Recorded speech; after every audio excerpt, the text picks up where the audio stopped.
एक महीना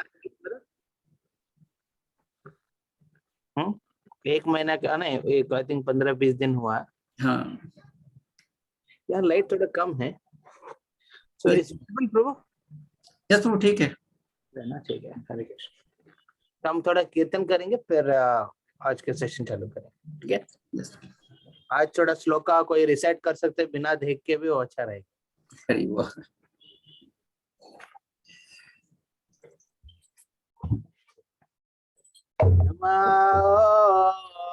विष्णु पदाय कृष्ण कृष्णाय भूतले श्रीमते भक्ति वेदांत स्वामी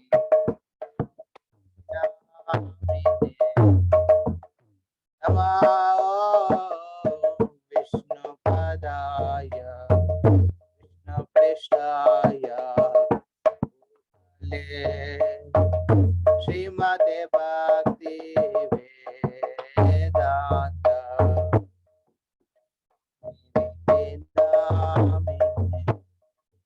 नमस्ते सरस्वती देवे गौरवाणी प्रचारिणे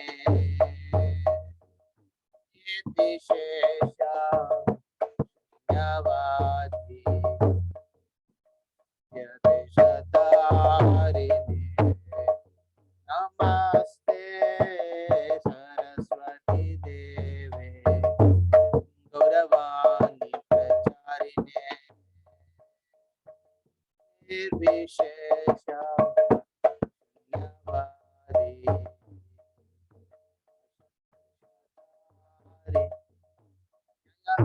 श्री कृष्ण चैतन्य प्रभु नित्यानंद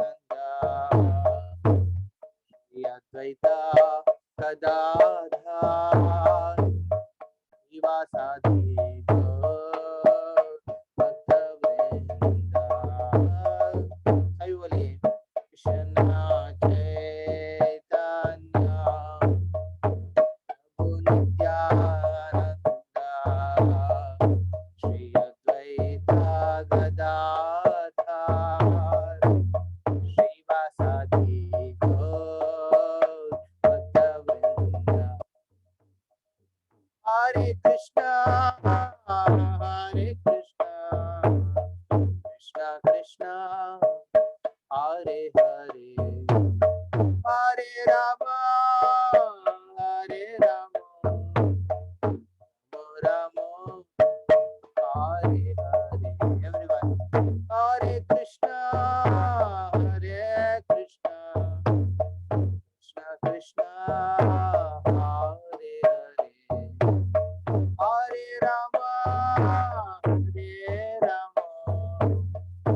राम राम हरे हरे। हरे कृष्णा कृष्णा कृष्णा हरे हरे, हरे राम राम राम हरे कृष्णा कृष्णा कृष्णा हरे हरे, हरे राम राम हरे कृष्णा कृष्णा कृष्णा हरे हरे, हरे राम राम राम हरे हरे, हरे कृष्णा कृष्णा कृष्णा हरे हरे, हरे Ram Ram Ram Hare Hare.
Krishna, Hare Krishna, Hare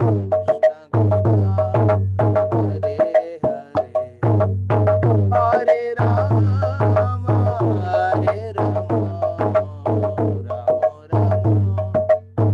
Hare Hare, Hare Krishna, Hare Krishna,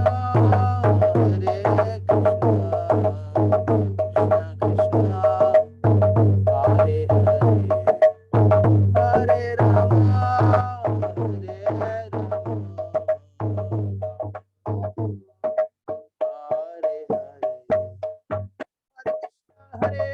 Krishna, Hare Hare, Hare Rama, Hare Rama, Hare Hare, Hare Krishna, Hare Hare, Hare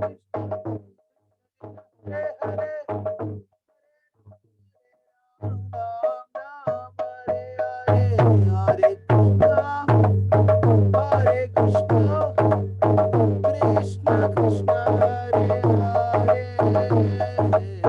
Hare Rama, Hare Rama, Rama Rama, Hare Hare,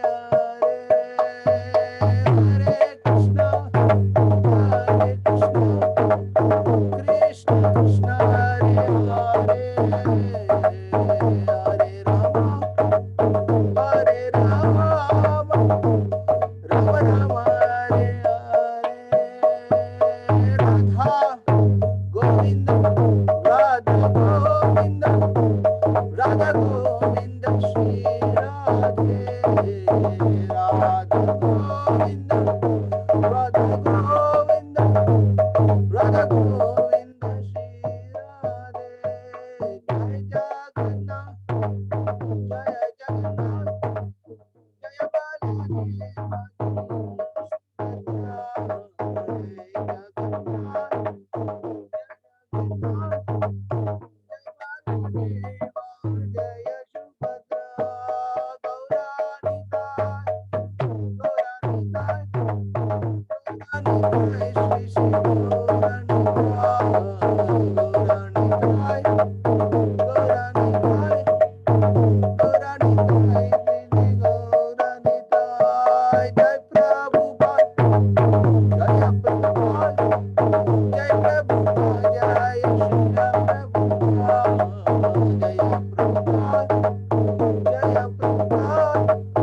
Jaya Prabhupada, Jaya Leela Prabhupada, Gaur Hari Bol, Gaur Hari Bol, Gaur Hari Bol, Nitya Gaur Hari Bol,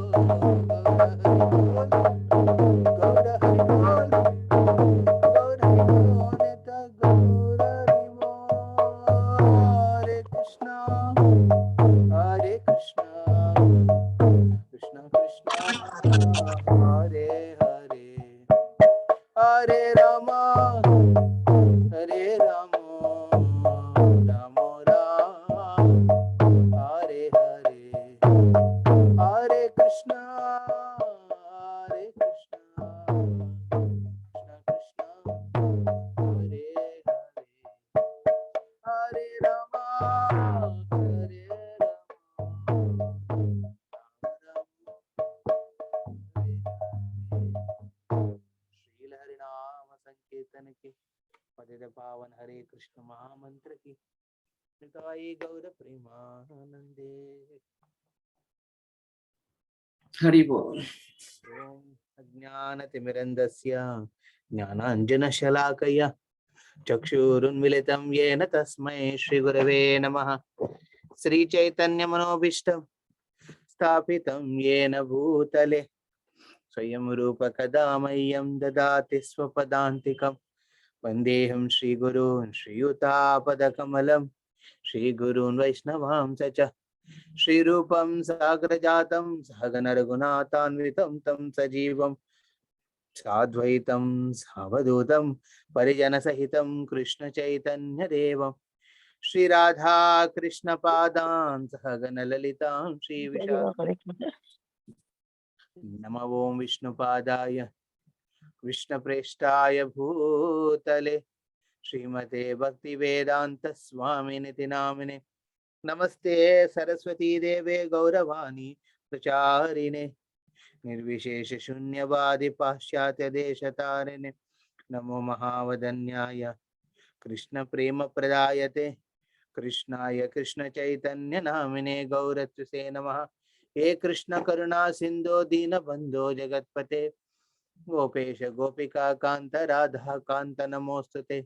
तप्त कांचन गौरांगी राधे वृंदावनेश्वरी वृषभानुसुते देवी प्रणमामि हरिप्रिय।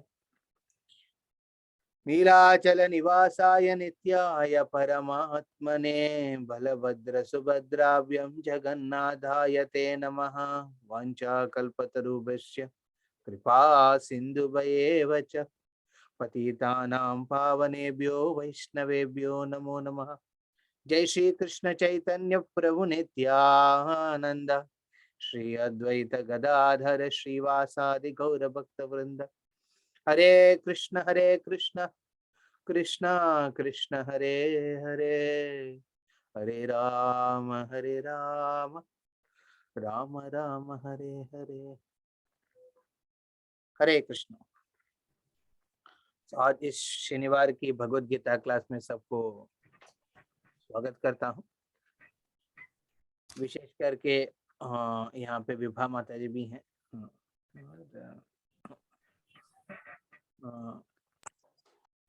और भी devotees के लिए मैं देख रहा हूँ, अभी तक ज्वाइन नहीं किया है। अमृतेंद्र प्रभु, हरे कृष्ण। आप एक बार आकाश प्रभु से चेक करना डिवोटी समर ग्रुप का कोई ज्वाइन कर रहे कि नहीं। ठीक है। तो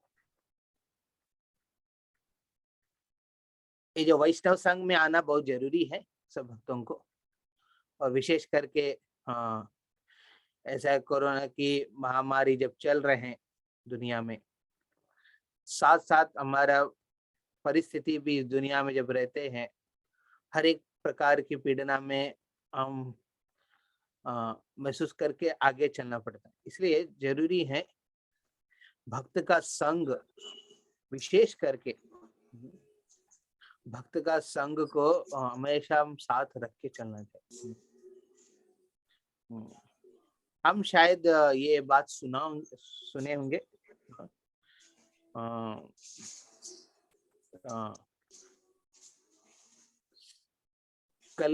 कलयुग में सबसे बड़ा शक्ति जो मिलता है एक व्यक्ति को, ये है संग से। और कलयुग में सबसे बड़ा खतरनाक चीज है, वो भी है संग है। इसलिए हमारा शास्त्र आचार्यगण, विशेष करके हमारे एक आचार्य हैं, उनका नाम है रूप गोस्वामी। श्री चैतन्य महाप्रभु को स्वयं शिष्य थे उन्होंने किताब लिखा उपदेश अमृत। उसमें लगभग 11 इंस्ट्रक्शंस उपदेश को देते हैं। इनको जो भी जूम कॉल में जो भी अभी अटेंड कर रहे हो सब भक्तों को, वो उनकी जो शिक्षा, उनकी जो उपदेश है भक्तों के लिए है, उपदेश अमृत। उसमें सिर्फ 11 इतना अंदर घुस के मत कर। हाँ? तो इस 11 उपदेश में 2 उपदेश में विशेष करके उन्होंने स्ट्रेस करते हैं संघ के बारे में। हाँ, किसके ऊपर? संघ। हाँ, वैसा संघ, जैसा संघ वैसा रंग कहते हैं ना। हाँ? जैसा संघ वैसा रंग। कुछ गलत है बोलने में? ढंग। हाँ, सही है ना? जैसा रंग वैसा ढंग। अच्छा ठीक है। जो भी हो, संघ का प्रभाव कहते हैं उसमें। किसी को मान लीजिए किसी को सीए बनना है, सीए बनने के लिए आपको बचपन से या फिर बीच में से ऐसा सीए सीनियर्स के साथ, वो भी सीए किया, सीए के उनके साथ रहते रहते आपको भी इच्छा बन जाते सीए बन करने का। जैसे मैं बचपन में थे, मैं उस समय मेरा अंकल आईआईटी खड़गपुर के प्रोफेसर थे, मेरा पापा खुद इंजीनियरिंग किया थे, और सबको देख देख के मैं भी, मेरा हृदय में मन लग गया कि मैं भी इंजीनियरिंग करूंगा, है ना? ऐसा होता है। मान लीजिए पापा बिजनेस कर रहे हैं, तो नेचुरली बेटे को भी लगता है कि मैं भी पापा से बड़ा बिजनेस करूंगा। ये स्वाभाविक है। तो जैसे संग में आप रहेंगे वैसा आपकी प्रवृत्ति बनते हैं। जिस प्रकार की बात उस संग में होता है उस प्रकार की सोच आपका बनता है। जिस प्रकार के कार्य उस संग में करते हैं वही आपका आदत बन जाते हैं, उसके बिना नहीं रह पाएंगे। इसलिए आप देखेंगे जो दारू की आदत बनाते हैं कोई, या फिर स्मोकिंग का जो भी है, वो संग में चालू करते हैं। एक संग में जाके वहां पे वो आदत बन जाते हैं उनको। उसी प्रकार कलयुग में संग ही बड़ा शक्ति हो सकता है। फिर फैसला आपको करना है कौन सा संग आपको लेना चाहते हैं। और विशेष करके श्रील प्रभुपाद की कृपा से, श्रील प्रभुपाद ने ऐसा एक आंदोलन चालू किया है, सिर्फ भारत में नहीं, विश्व में नहीं, बल्कि पूरा भौतिक दुनिया में उन्होंने एक आंदोलन चालू किया है।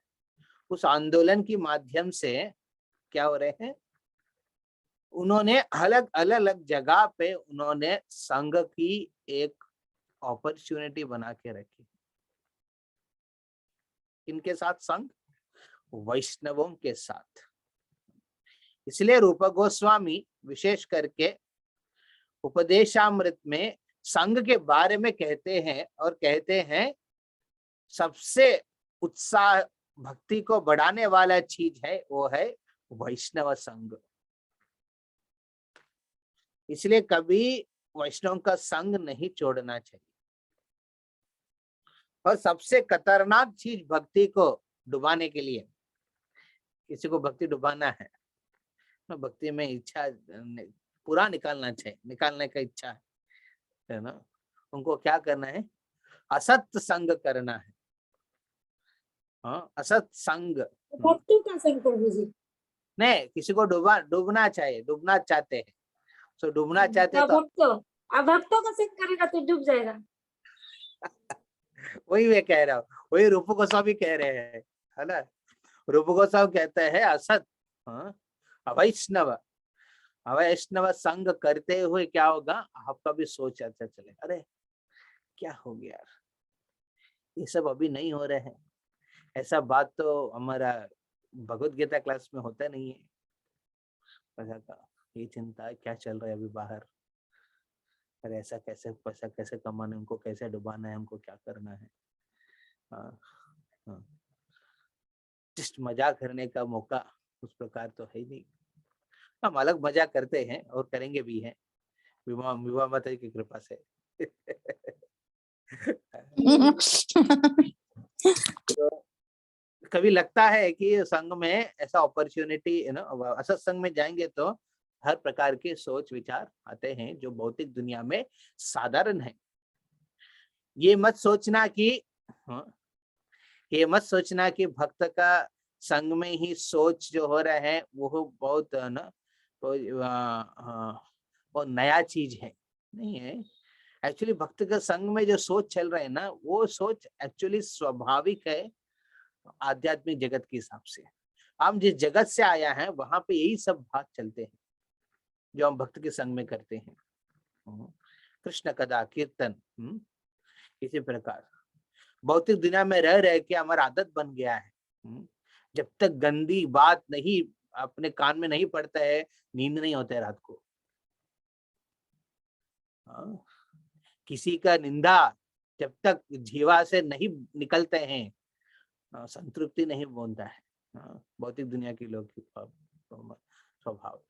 इस दुनिया में ऐसा चीज को सुनने के बाद किसी को कहेंगे तुम आओ कीर्तन करो, भगवान के नाम लो, भगवान के बारे में कुछ सुनो, उनको थोड़ा अजीब लगता है। फिर भी कोई ऐसा व्यक्ति सोचता है ठीक है प्रभु जी, ठीक है माता जी, कर लेते हैं, एक ही क्लास तो है, हफ्ते में एक ही दिन तो वैष्णव का संग करना है, ठीक है कर लेंगे यार। इस इच्छा से जब आते हैं उसके ऊपर भगवान की कृपा उतरते हैं। क्योंकि ये बंदा ये दुनिया की रस को बगल में रख के भक्त के संग में कृष्ण की रसास्वादन करने के लिए आ रहे हैं। कृष्ण नाम गुण लीला और रूप की माधुर्यता को कान के माध्यम से और जीवा के माध्यम से स्वीकार करने के लिए तैयार हो रहे हैं। ऐसा भक्त को देख के भगवान स्वयं हृदय में परमात्मा के रूप में क्या करते हैं, उस इच्छा को और बढ़ाते हैं। बल्कि भक्तों का संग आप हफ्ते में एक ही बार कर रहे हैं कुछ ही समय के लिए, फिर भी भगवान क्या करते हैं, उस भक्त को उतना जो संग मिल रहा है उसमें जितना कृपा हो दे सकते हैं उतना देंगे। परंतु उस 2 घंटा की समय भी लेट करके आएंगे कोई, और 10 बार फॉलो करना पड़ता है जय प्रभु को और मेरे को, तो फिर ये तो ठीक नहीं होता है। तो ये हमको ध्यान रख के आज की सेशन आज आरंभ करेंगे। तो पिछले बार हम लोग 2 श्लोका का चर्चा किया है। 2 श्लोका के बारे में हम रिसाइटेशन किए हैं, उसके ऊपर आज की टॉपिक होगा। जैसे आप सबको आज टॉपिक दिया है, क्या टॉपिक का नाम? Duryodhan versus Yudhishthir, Duryodhan mentality versus Yudhishthir mentality. Duryodhan की जिस तरह के स्वभाव है उससे कैसे हम युधिष्ठिर के स्वभाव तक परिवर्तन कर सकते। परिवर्तन करने के पहले वो जानना जरूरी है दुर्योधन के स्वभाव क्या है और युधिष्ठिर के स्वभाव है। इस दुनिया में हम देखते हैं कि हमारा स्वभाव मैक्सिमम असल अवैष्णव के स्वभाव होता है, भावना, चेतना, सोच, विचार, उनका कैसे रहते हैं, दुर्योधन जैसे रहते हैं। उस चेतना से हमको युधिष्ठिर की चेतना में परिवर्तन करना है। तो उसके पहले हम आशा करते हैं कोई 2 भक्त जो पिछले बार हम लोग जो श्लोक का रिसाइटेशन किया उसकी यहाँ पे सब वैष्णव के सामने उस श्लोका का मतलब श्लोका रिसाइट कर सकते हैं। कोई करना चाहते हैं? Please raise your hand. प्रभु जी पूरा याद नहीं है, देख के कर सकते हैं, थोड़ा थोड़ा है, मतलब एक लाइन बीच बीच में भूल जाते हैं। हाँ जी, भूल जाते हैं, देख के बोल सकते हैं। देख के? हाँ प्रभु जी, नहीं देख के तो देख के नहीं बोलना है। वही आधा ही याद है, आधा भूल जाते हैं। किसी को पूरा याद है? अच्छा, अमृतेंद्र ऑलरेडी रेज किया। अच्छा, अजय प्रभु भी। हाँ, हरे कृष्ण। और कोई नहीं? ठीक है, अमृतेंद्र प्रभु पहला याद है प्रभु जी। अजी राखी माता जी कह रहे हैं कुछ? अरे हेमा माता जी कह रहे हैं। हाँ प्रभु जी, मुझे भी याद है पहला वाला, सेकंड वाली में थोड़ा भूल जा रही हूँ, पहला वाला याद हो गया। फिर चला गया। अच्छा है ना, ठीक है ठीक है। पहला पहले वाला वाला याद है। बताइए हेमा माता जी। मैं बोलूं? हाँ जी। धृतराष्ट्रोवाचा धर्मक्षेत्र कुरुक्षेत्र समवेतायुरुत्सवा। क्यों हंस रहे हैं? उधर धृतराष्ट्र हंस नहीं रहे हैं, वो चिंता में थे उधर।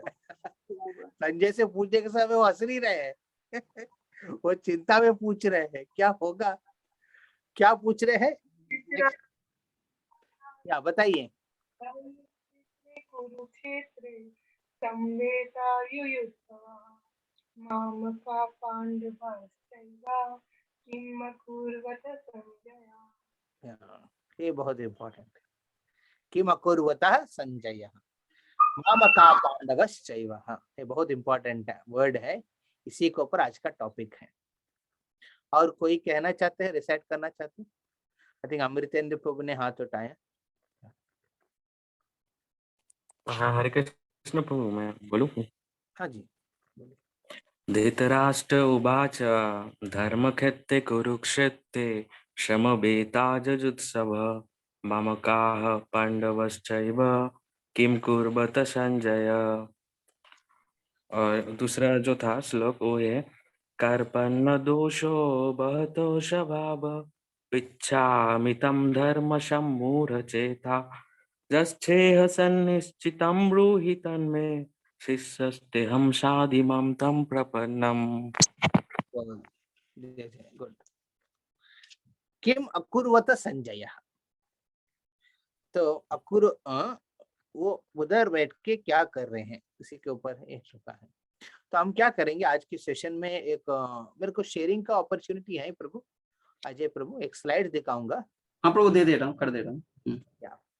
तो आप देखिए, धर्म क्षेत्रे कुरुक्षेत्रे सामवेता युयोत्सव, उत्साह के साथ जो उपस्थित है उस धर्म क्षेत्र में, ऐसा कहते हैं कि क्षेत्र में स्वयं पृथु महाराज ने यज्ञ किया है। आप जानते हैं पृथु महाराज की जब जन्म होता है, जन्म होने के बाद सब ब्राह्मण उनके से कहते हैं, महाराज आपके पिताजी वेना ने सब कुछ सर्वनाश कर दिया है, और उनकी जाने के बाद अभी कोई राजा नहीं है, और आपको हमने प्रार्थना के माध्यम से आपको बुलाया है, और आपकी प्रकट हुआ है। प्रकट होने के बाद मेरी इच्छा यही है कि आपसे प्रार्थना यही है, आप पृथ्वी से कहिए ना धान्य के माध्यम से हमारा पोषण करें, क्योंकि पृथ्वी एक माँ है, आप जानते हैं ना, 7 माँ है ना हमका, हमारा सबका। कोई कह सकते हैं, कोई माता जी कह सकते हैं कि हमारा 7 माँ कौन है? हरे कृष्णा।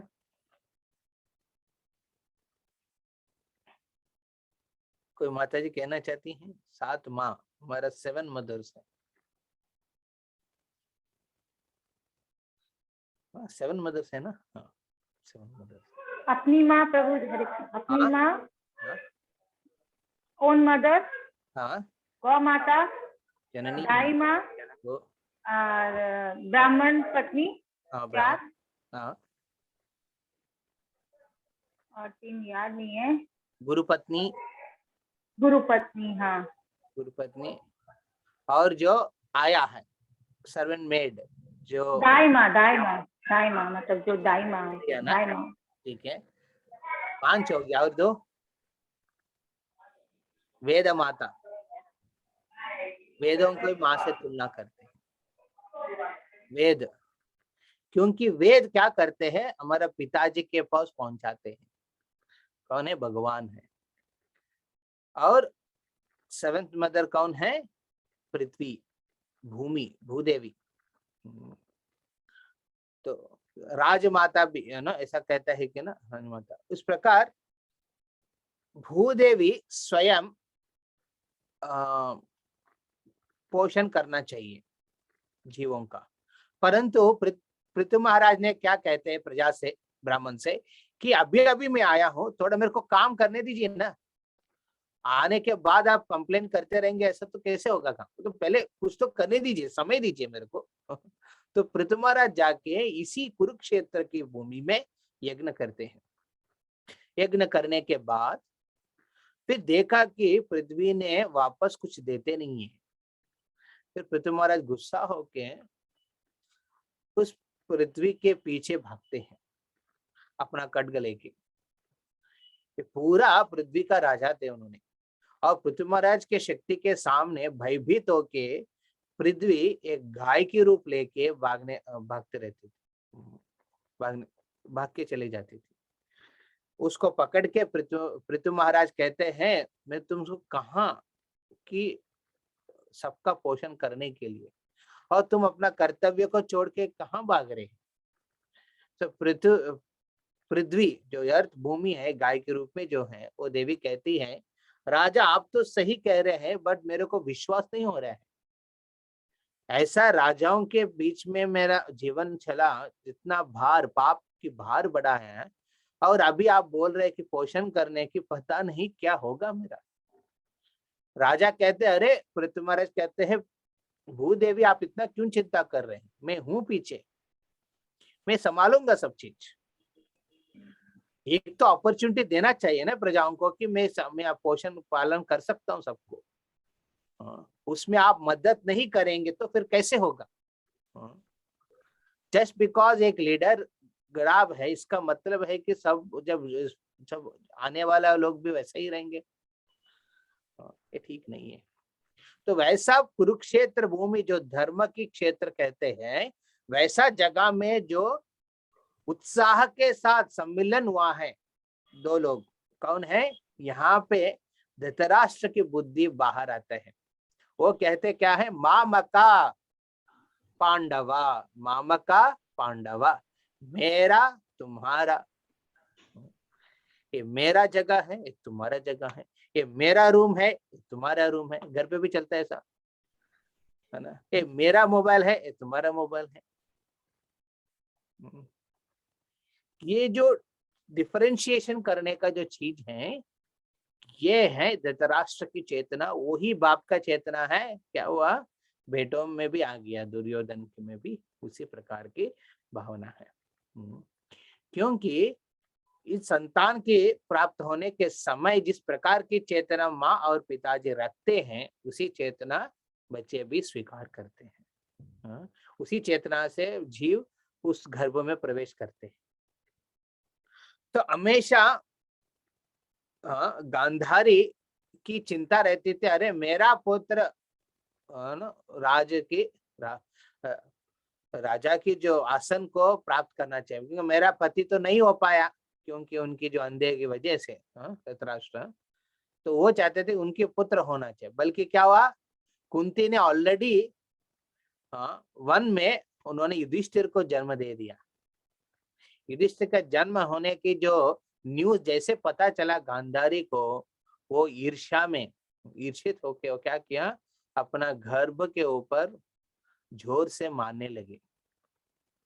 मारते मारते क्या वो पिंड बाहर निकल गया, गर्भ ना उनके शरीर से बाहर आ गया पिंड के रूप में। फिर वहां पे व्यासदेव स्वयं आके उस पिंड का क्या करते हैं, टेस्ट बेबी के रूप में उसको 100 भाग में खंडन करके उसको 100 भाग को अलग अलग जगह पे उसको संभाल के रखते हैं, इंक्यूबेशन में रखते हैं। तो इंक्यूबेशन माध्यम से 100 पुत्र का जन्म होता है, उसमें सबसे श्रेष्ठ है दुर्योधन। तो यहाँ पे मैं कुछ शेयर करना चाहता हूँ, जिस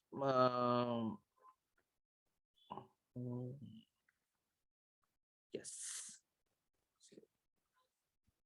ठीक है, आप लोग को दिख रहे हैं ना प्रभु जी? यस प्रभु। या सो पांडव और कौरव, इन दोनों के बीच में चेतना के बारे में हम लोग यहाँ पे डिस्कशन करने वाले हैं। ठीक है, तो यहाँ पे हम देखते हैं विशेष करके पांडव की जीवन हमेशा कृष्ण को केंद्रित करके रहते, वो बचपन से ही ऐसा है। आप जानते हैं कुंती महारानी की जब और पांडु महाराज और माद्री जब वन में चले जाते हैं, क्योंकि उनको पता चलता है पांडु उनको जैसे शादी होने के बाद ये नियम है कि उन लोग को भगवान की सेवा सही ढंग से करना चाहिए, है ना। दुनिया में क्या होता है, शादी के बाद तुरंत लोग सोचते हैं हनीमून के बारे में, कहाँ जाएंगे कहाँ घूमेंगे।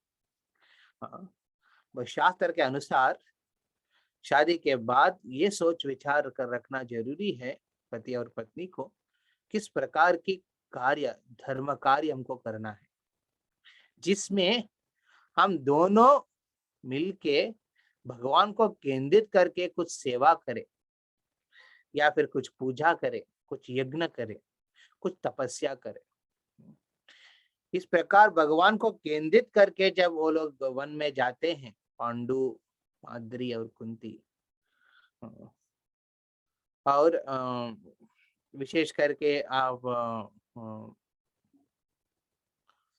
वहां पे माद्री के साथ संपर्क नहीं करने का, उनकी कुछ श्राप है, जिस वजह से पांडु को अपना भविष्य पुत्रों को जन्म देने की ये कार्य को करने के लिए देवताओं की शरणागत लेना जरूरी थी। इसलिए वो क्या करते हैं, वन में जाते हैं और अलग अलग प्रकार के ब्राह्मणों ऋषि को सेवा करते हैं। सेवा करने के बाद उस समय पता चलता है कि कुंती का ऑलरेडी कुंती को एक विशेष आशीर्वाद है, जिस माध्यम से वो सूर्यदेव से देवताओं को बुला के उनके माध्यम से पुत्र को प्राप्त कर सकते हैं। तो कुंती पांडु के आदेश के अनुसार उन्होंने अलग अलग देवताओं को बुलाती हैं, यमराज, फिर इंद्र, इस प्रकार वायुदेव, तीनों को बुला के युधिष्ठिर, अर्जुन और भीम का जन्म होता है। उसके बाद बगल में माद्री है और माद्री देख रहे करे कुंती ने सब बच्चों को दे रहे, तो मेरा भी कर्तव्य बनता है कि इस सिंहासन के लिए, इस डायनेस्टी, इस वंश के लिए कुछ तो सेवा करने का। सो ये बात माद्री के मन में चल रहे थे, परंतु कुंती की स्वभाव ऐसा है कि उनकी जो माद्री के मन में जो चल रहे हैं उनको समझ में आया। तुरंत उन्होंने क्या करते, जो मंत्र उनको मिला है तुरंत से वो मंत्र माद्री को बताते हैं। परंतु माद्री की इच्छा है वो एक ही बार यूज कर सकती थी, इसलिए उन्होंने क्या किया है, तो उन्होंने अश्विनी कुमार को निमंत्रण देती है पांडु के आदेश के अनुसार, और वो आके नकुल और सहदेव की जन्म होता है। इस प्रकार हम देखते हैं कि ये है सही रूप में गर्भाधान संस्कार, जिसमें पति और पत्नी का दोनों की चेतना है, सेवा है, सेवा की चेतना रखते हैं। और विशेष करके यह जगह पे हम देखते हैं कि सेवा की चेतना उसी समय हो सकता है जब पति और पत्नी मिलके कोई धर्म कार्य करेंगे। बहुत बार लोग कहते हैं ना घर पे, अरे तुम चले जाओ ना प्रोग्राम में, मेरे को क्यों बुला रहे हैं, अरे तुम घूमो ना यात्रा में, तुम करो ना जपा, मेरे को क्यों बोल। ऐसा कभी कभी शायद पति कहते हैं, कभी कभी पत्नी कहते हैं पति से जो इस्कॉन जा रहे हैं, है ना। तो धर्म कार्य, शादी का मकसद यही बनता है कि धर्म कार्य साथ करने का, अदरवाइज उसका वैल्यू नहीं बनता है। इसलिए विशेष करके भक्ति के जीवन में भी इस प्रकार की चेतना रखना जरूरी है। तब एक साथ करेंगे, क्या होगा, इनकी त्रुटि को दूसरा व्यक्ति पूर्ण कर लेंगे और उनकी त्रुटि को ये पूर्ण कर सकते हैं। ये जो कोऑपरेशन को देख के भगवान प्रसन्न होता है और उस परिवार में भगवान स्वयं केंद्रित होने के लिए तैयार होता है। जब भगवान केंद्रित होंगे वो परिवार पांडव जैसे रहते हैं।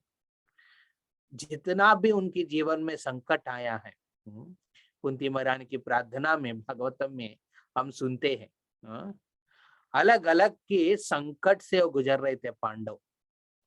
और संकट ये नहीं है कि बाहर कोई दिया है और कर्म के हिसाब से, ये संकट पूरा लिस्ट आउट करेंगे, सब कौरव ने मिलके दिया है, under the direction of Dhritarashtra. Dhritarashtra Pandu गुजरने के बाद ये कर्तव्य बनता है बड़े भाई की ये परिवार को संभालने का, परंतु उन्होंने उस प्रकार की चेतना कभी नहीं रखा। उन्होंने पूरा इसी प्रकार देखा कि ये पांडव है, मामा का पांडव शैवा, ये चेतना रखते थे। इस चेतना की वजह से कितना संकट उन्होंने कितना गड़बड़ करने लगे अलग अलग प्रकार की। तो उसमें शामिल हो गया दुर्योधन भी और सौपुत्र। ईर्ष्या है ना, बाहर से नहीं, वो दुर्योधन के मन में आया है, वो उनके पापा से ही सुन लिया है। बहुत बार हम किस प्रकार की सोच विचार रखते हैं ना, हाँ, किसी के ऊपर, वो ऐसे भक्त नहीं, भक्त का बात नहीं कर रहा हूँ, जनरल परिवार में किस प्रकार की भावना चेतना रखते हैं, वही चेतना बच्चों के मन में भी जाएगा। ये आप लिख के रख लीजिए, और बाद में आप खुद को आप देखेंगे प्रतिबिंब के रूप में आपके बच्चों में, कि इस प्रकार की सोच कैसे रख रहे हैं, ये मेरा ही है, मेरा मन पे जो चल रहा है वही उनके रूप में भी चल रहा है। तो धृतराष्ट्र इसका एग्जाम्पल है, धृतराष्ट्र और दुर्योधन। तो हम देखते हैं कि पांडव उस प्रकार की चेतना अपने माँ कुंती से लिया, जिस वजह से वो देखिए हमेशा कृष्ण को केंद्रित करके अपना जीवन को रखे हैं। परंतु दुर्योधन और कौरवों ने उस प्रकार के कभी उनके अनुभव नहीं थे, और एक ही चीज हमेशा देखा, धृतराष्ट्र मतलब क्या अर्थ है, देखिए नामकरण भी इस प्रकार होता है। हाँ, वैदिक शास्त्र में नामकरण भी इस प्रकार दिया है वेद व्यास ने, व्यासदेव ने। धृतराष्ट्र जो हमेशा अपना राष्ट्र की जो लैंड के ऊपर आकर्षित रहते हैं, कितना मेरा प्रॉपर्टी है, हाँ? हाँ, यहाँ पे कितना एकड़ है मेरा, उधर कितना एकड़ है, यही उनका चिंता था हमेशा, धृतराष्ट्र। हाँ, तो यही, बल्कि वो राजा नहीं थे कभी, हाँ, राज सिंहासन को कभी प्राप्त नहीं किया, वो आकर्षण बहुत स्ट्रांग है, इतना स्ट्रांग है कि वो बचपन में ही जब पांडव जब बचपन में उनको ही खत्म करने का प्रयास किया है। तो आप जानते हैं यहाँ पे स्टोरी देखिए, जब कृष्ण एक बार युद्ध में उन्होंने फैसला लिया कि मैं युद्ध में मदद करूंगा, उन्होंने स्वयं फैसला लिया कि मैं युद्ध में मदद करूंगा, तुरंत वहां पे क्या किया, दुर्योधन ने पहुंच गया है अर्जुन के पहले, पहुंच के देखा है कि कृष्ण विश्राम कर रहे हैं, वो जाके उनके बगल में, उनके सिर के बगल में एक आसन थे, वहां पे बैठ गया, और वो सोचा कि कृष्ण उठेंगे तो उनको बोलूंगा आप मेरे साथ चलना, हाँ, और मेरे साथ चल के मेरे को युद्ध में मदद करना है। उसी समय पांडव की तरफ से अर्जुन आया है, नम्र भाव में आके जब देखा कि कृष्ण विश्राम कर रहे हैं, उन्होंने कुछ बाधा नहीं दिया, वो जाके नीचे बैठ गया। परंतु वहां पे क्या हुआ, दुर्योधन कहते हैं अर्जुन से, अरे देखो मैं तो तुम्हारे पहले आ गया है, जो पहले आया तो मेरे को बनता है कि पहले एग्रीमेंट डिसाइड करने का। तो अर्जुन कहते ठीक है, मेरे को कुछ इच्छा नहीं, मैं सिर्फ कृष्ण की संग लेने आया है इधर। तब कृष्ण ने आंख खोलते हैं और देखते दोनों को, हमें कहते देखिए मैं तो युद्ध में रहूंगा, परंतु मैं कोई लड़ाई नहीं करूंगा, कोई अस्त्र नहीं उठाऊंगा, ये मेरा वादा है। पर मेरे को लगा कि मैं रहूंगा तो कैसे मैं मदद करूंगा, तो मेरा एक जगह पे और एक जगह नारायण सेना रहेगा, मेरा स्वयं सेना है जो द्वारका में मैंने इतना साल बना के रखा है, सबसे बड़ा सेना है, लगभग उसमें 17 अक्षौहिणी है। अक्षौहिणी का कैलकुलेशन थोड़ा बड़ा है, अभी हम डिस्कस नहीं करेंगे यहाँ पे। तो वहां पे लगभग आई थिंक 3480 हाथी रहते हैं, 6600 डबल उसका घोड़े का रहते हैं, उसकी डबल है सैनिक है, वैसा करके एक अक्षौहिणी का, ऐसा 17 अक्षौहिणी है नारायण सेना। सो नारायण सेना की एक जगह रहेगा। सो तुरंत दुर्योधन लगा कि अरे बाबा अभी अर्जुन ने क्या पूछेंगे, क्या मांगेंगे, तो तुरंत वहां पे कृष्ण कहते देखिए छोटे वालों को पहले ऑप्शन देना चाहिए, घर पे जो छोटे होते हैं उनको पहले ऑप्शन देना चाहिए, है ना। आप लोग प्रैक्टिस करते हैं ना घर पे, कोई घर पे जो छोटा है उनसे पहले ओपिनियन, पहले चॉइस का ऑप्शन आता है, जो चूज करना है पहले उनको देना चाहिए। तो अर्जुन को देते हैं ऑप्शन, तो अर्जुन कहते हैं कृष्ण तुम जहां रहेंगे मैं आपको चाहता हूँ, आपका सेना नहीं है, हाँ उससे मतलब नहीं, और आप लड़ाई भी नहीं करें तब चलेगा, आप मेरे साथ रहना बस। सो दुर्योधन खुशी से वो कहते ठीक है, फिर भगवान को ले लिया तो मेरे पास से बच गया नारायण से ना। वो आनंद थे, वो खुशी खुशी मना रहे थे वो। हाँ? बहुत खुश थे और तुरंत वो वहां से निकल गया। देखिए ये चेतना है धृतराष्ट्र दुर्योधन की जो चेतना है और अर्जुन की चेतना है।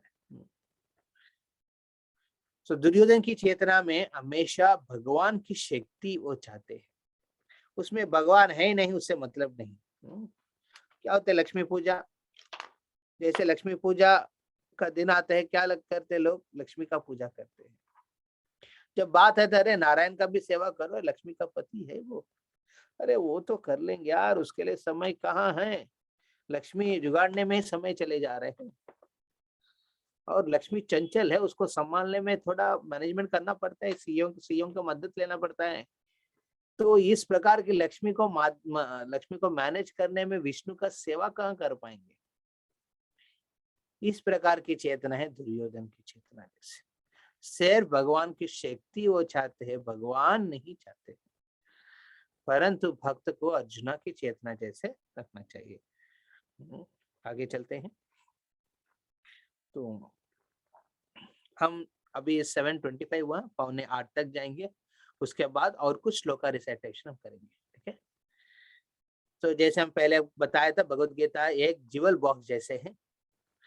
जब आप मान लीजिए ज्वेलुक्कास जाएंगे या फिर कोई भी ज्वेलरी शॉप में जाएंगे, आपको ज्वेल को पैक करके देते। शादी में आपने को नया कुछ खरीदा, उसको ज्वेल को क्या करेगा, उस चीज को अंदर रख के आपको बॉक्स में देते हैं।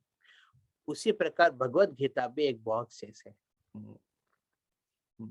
इस बॉक्स, ये बॉक्स है, इस बॉक्स में ऊपर कवर है और नीचे कवर है और बीच में है वो है।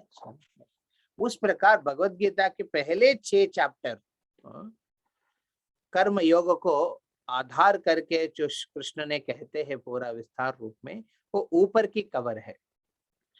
और लास्ट में जो 6 चैप्टर है 7 से 18, वो विशेष करके ज्ञान योग के ज्ञान योग के बारे में जो चर्चा कर रहे हैं वहां पे विशेष करके वो नीचे की कवर है। परंतु बीच में जो चैप्टर्स है 6 चैप्टर है 7 से 12 तक। तो ये 7 से 12 तक जो चैप्टर्स है वो विशेष करके भक्ति योगा को बारे में। इसलिए भगवत गीता पढ़ने के समय ये जरूरी है वैष्णव के संग में हम उसका चर्चा करें। जितना आप चर्चा करेंगे भगवत गीता के बारे में, उतना उसकी जो सार को आप समझ पाएंगे। और विशेष करके भक्त के संग में हमको वो करना चाहिए। तो ये हमने लास्ट टाइम हम लोग देखा गीता महात्मा का, हम इसके ऊपर अभी नहीं करेंगे, हम डायरेक्टली हम जाएंगे यहाँ पे।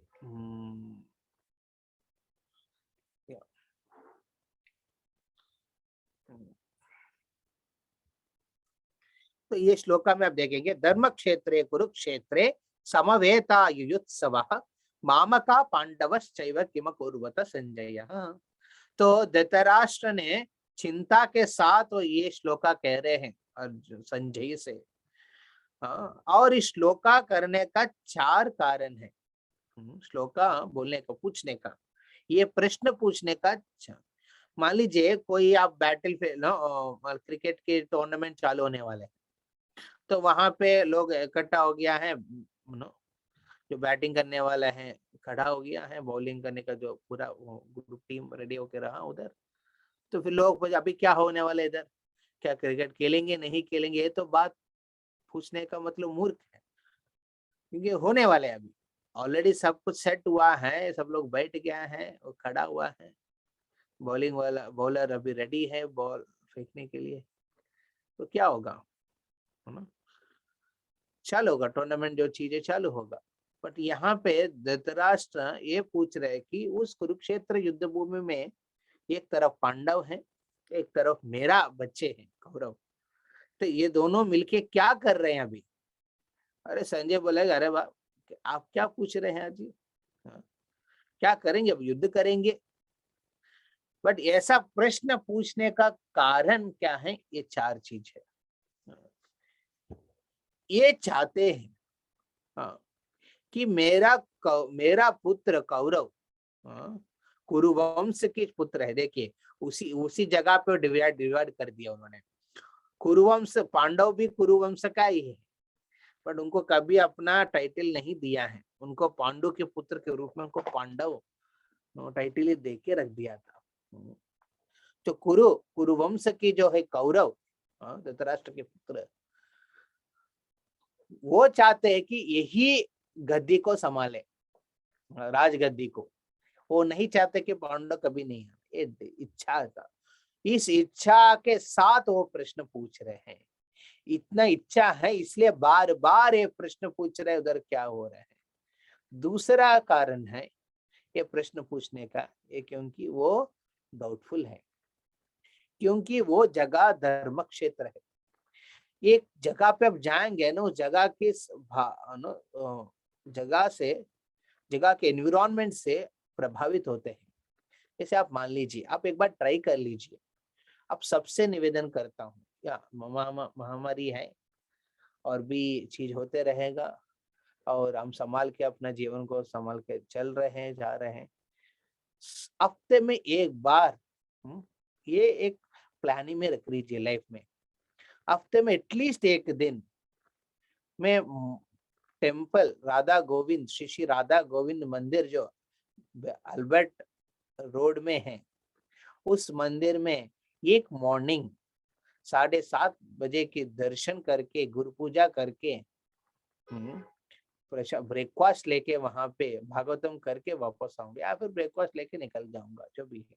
ये एक मॉर्निंग प्रोग्राम, वैसा एक प्लानिंग रखिए। हफ्ते में एक दिन परिवार के साथ आइए, क्योंकि हम बाहर प्लान करते हैं घूमने का। उस घूमने में एक प्लानिंग ये है, ये रख लीजिए।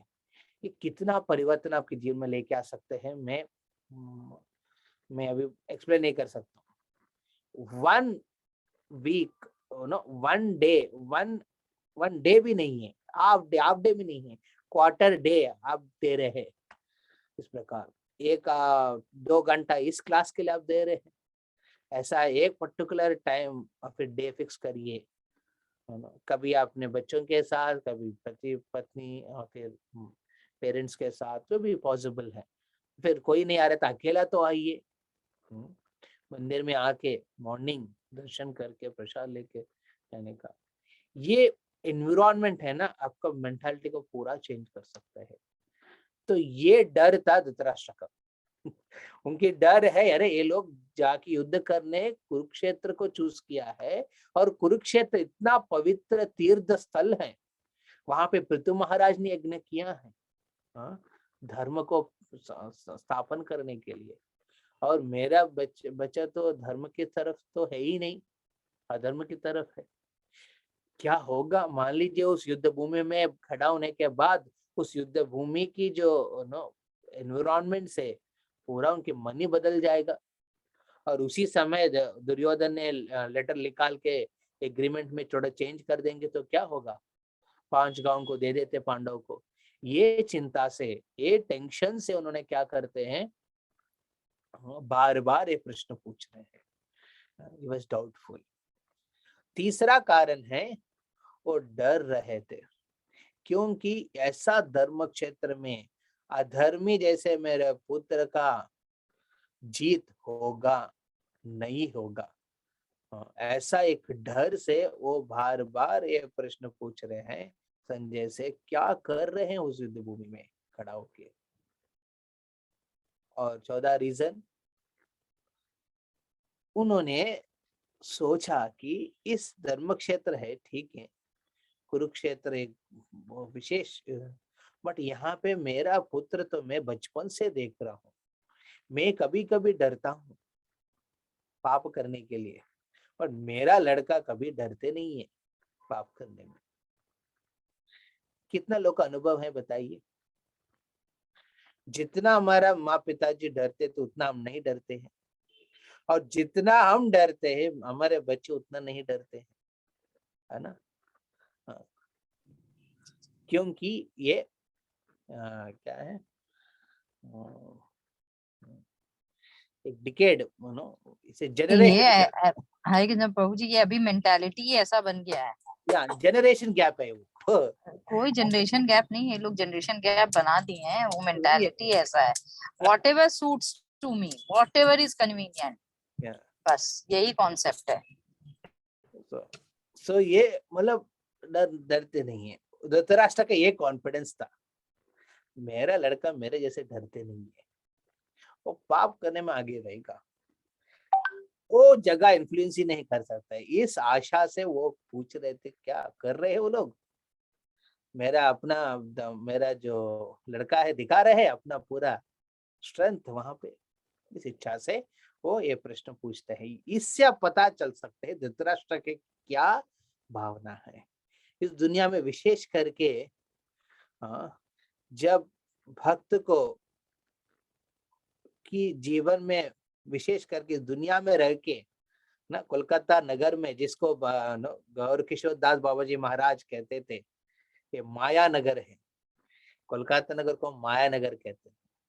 एक्चुअली ये सबसे बड़ा खतरनाक इन्फ्लुएंस हुआ है जगह, राष्ट्र है या फिर राजधानी है इंडिया में है, वो है कोलकाता। ब्रिटिश, क्योंकि उन्होंने ब्रिटिश यहाँ पे अड्डा बना के अपना रूल किया है, उसके वजह से यहाँ पे बहुत ज्यादा इन्फ्लुएंस है कोलकाता।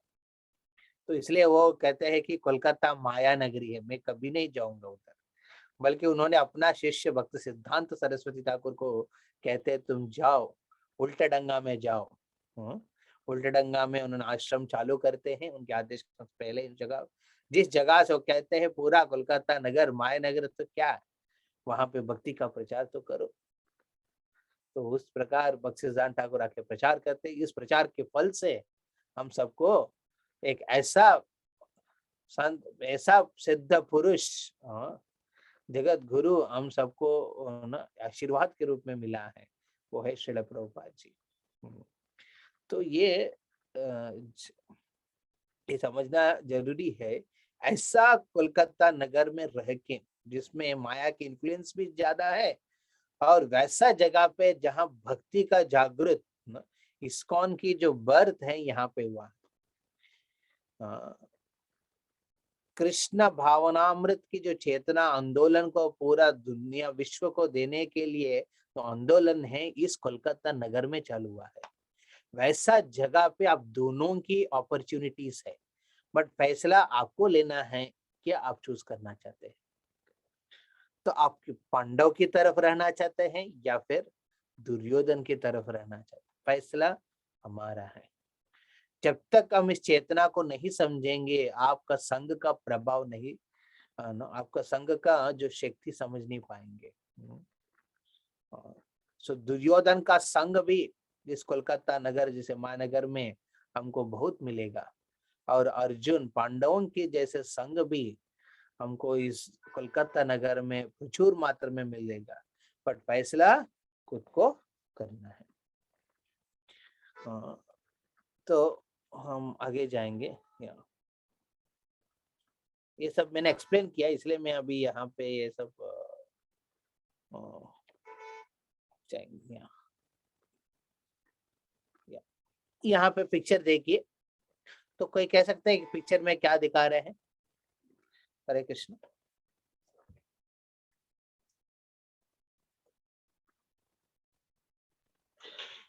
हरे कृष्ण प्रभु। वासुदेव संकट मोचन प्रभु अब आ गया है, बढ़िया है। यस प्रभु। हरे कृष्ण प्रभु जी, ये दंडवत प्रणाम। ये कंस जी हैं, कंस महाराज, जो देवकी महारानी के ऊपर कुछ अत्याचार कर रहे हैं, और बाजू में वासुदेव जी हैं। श्री कृष्ण का एंट्री से क्या हो जाता है लाइफ में, देखिए ये उदाहरण है। कृष्ण की एंट्री से लाइफ में क्या क्या हो सकता है। हाँ, हमारे शास्त्र में ही लिख के रखा है, जब आप बोलेंगे हरे कृष्णा, बस हो गया आपका लाइफ अचल पुचल।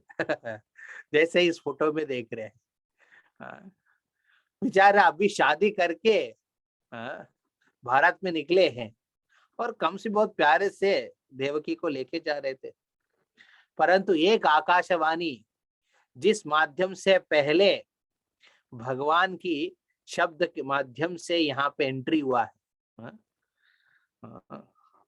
भगवान काल के रूप में, कंस की काल के रूप में प्रवेश करेंगे देवकी की 8वां गर्भ के रूप, हाँ? तो इस माध्यम से देवकी और वसुदेव बहुत खुश थे कि स्वयं भगवान हमारे गर्भ में आएंगे, हमारे परिवार में बच्चा होके, बहुत अच्छा है। ये आनंद ज्यादा समय नहीं रह पाया, क्योंकि सीधा तुरंत कंस, है ना, जो रथ सारथी होके चला रहे थे, वो उठ गए हैं खड्ग निकाल के। उसी समय देवकी का हत्या करना चाहते हैं, जिसको बचपन से उन्होंने बहुत प्यार दिया है। मान लीजिए आपको बहुत प्यार करने वाले भाई हैं, वो इतना प्यार दिया, सडनली एक दिन आके आपके सामने रिवॉल्वर रख के रखते हैं, ना, या फिर चाकू लेके आपके सामने खड़े होते आपको मारने के लिए। ऐसा परिस्थिति है देवकी। परंतु यहाँ पे ये दोनों प्रकार की चेतना देखने को मिलता है। यहाँ पे जो कंस की चेतना है वो क्या है? जब तक मेरा आनंद में साथ देंगे, वो आपसे, आपका मेरा सबसे है ना, बहुत घनिष्ठ संबंध रखता हूं और उनकी सेवा करूंगा। इसलिए कंस ने हमेशा देवकी का क्यों सेवा कर रहे थे बचपन से? क्योंकि उनसे कुछ तो मिलने वाला है उनको। उनसे क्या होगा, राज्य की जब विस्तार बढ़ाने के समय उनकी शादी बहुत मदद करेगा, ये चेतना था। जब पता चला कि देवकी की जो गर्भ है वही उनका काल बनने वाले हैं, वो सहन नहीं पाया। जब बात आते खुद की इंटरेस्ट, व्यक्ति क्या करते हैं, अपना परिवार को भी त्याग कर लेते हैं, परिवार को भी त्याग करके उनको नाश करने का प्लानिंग करते हैं। मेरा एंजॉयमेंट क्या होगा?